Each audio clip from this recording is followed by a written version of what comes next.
Memperbaiki kondisi truk yang sempat bermasalah. Namun saat baru melaju menuju kota Makassar, batang pohon tersangkut di bagian kontainer sehingga pohon tersebut tumbang dan menutup badan jalan.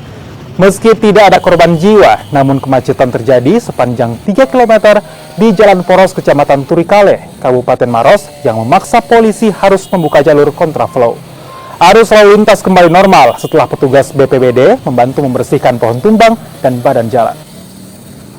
Bagian atasnya itu atas kontainer yang tinggi, dia menabrak bagian atas pohon, tertabrak. Kemudian pada saat tertabrak, kontainer ini mundur sedikit, setelah mundur mungkin dia mau maju lagi, tersangkut lagi, akhirnya pohon ini tumbang dan mengenai kontainer ini. Kontainer dengan rumah warga juga ya, sedikit bagian depan ya. Pekerjaannya utama yaitu mobil kontainer lagi mogok mesinnya, personel nggak bisa masuk. Terus pada saat sudah perbaiki, dia sudah ingin maju, tidak melihat bom yang ada di jalan sehingga kontainer tersebut nyangkut itu sampai saat ini. Korban tidak ada. Untuk alhamdulillah korban tidak ada, yang ada cuma